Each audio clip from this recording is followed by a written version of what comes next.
কিন্তু আমাদেরকে এভাবে যে অন্যায়ভাবে আমাদের কত প্রহসনের শিকার হবে, আর কত অপেক্ষা করতে হবে, আর কত মা বোন তার সন্তানের জন্য, কত সন্তান তার পিতা দেয়। একটা সৈনিকের জন্য তার প্রাইভেট চাইতে কোনো মূল্য, অন্য কোনো মূল্যবান জিনিস থাকতে পারে। জানি আমাদের সর্বোচ্চ দেওয়ার জন্য আমরা সবসময় প্রস্তুত থাকি। আমরা জানি আমাদের পিতা, আমাদের ভাই, আমাদের বলবো এবং আমাদের যে ঘটনাগুলো ঘটে গেছে সেগুলো নিয়ে আলোচনা মিডিয়ার সদস্য এবং মিডিয়ার সদস্যকে শুভেচ্ছা সামনে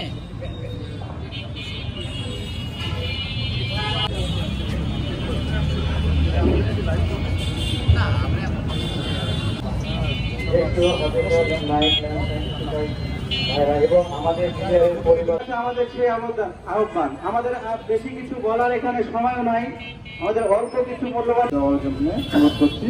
আমাদের মূল সারাংশ যে একটি কথা বলে বিমানি করতে পারবো না, তাকে অবসরের বয়স হয়নি, তাকে বাধ্যতামূলক তাকে চাকরি।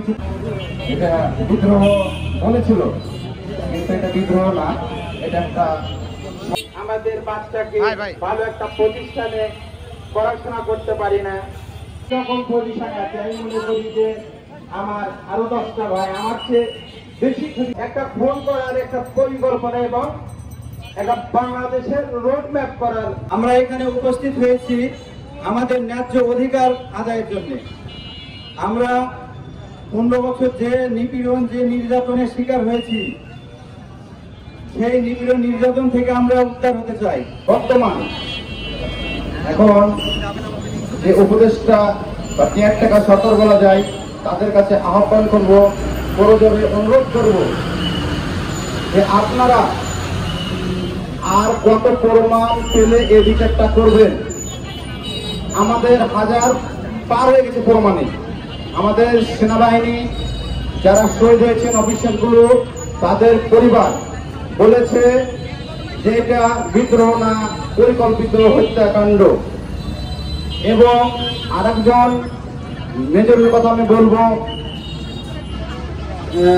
সুবাইল খান, তাকে এই রিপোর্ট করার জন্য তিনি মিডিয়াতে বলেছিলেন, তিনি সাংবাদিক সম্মেলনে আসছিলেন, তিনি পরিষ্কার বলেছেন যখন এই রিপোর্ট তৈরি করে তখন মাননীয় প্রধানমন্ত্রী সাবেক খুনি হাসিনা তার কাছে গেছিল এই রিপোর্ট নিয়ে। তিনি বলেছিলেন এই রিপোর্ট চেঞ্জ করতে হবে, নতুন করে রিপোর্ট তৈরি করতে হবে এবং আমার আওয়ামী লীগের লোকজন কোনো তালিকায় থাকবে না, পরিষ্কার উনি বলেছিলেন। এবং রিপোর্টটাকে ছিঁড়ে ফেলেছিলেন, পাক মেরে ফেলেছিলেন। এবং ওনাকে এই কারণে আয়না ঘরে 5 বছর আটকিয়ে রেখেছিলেন। সে তিনি বলেছিলেন স্বরাষ্ট্র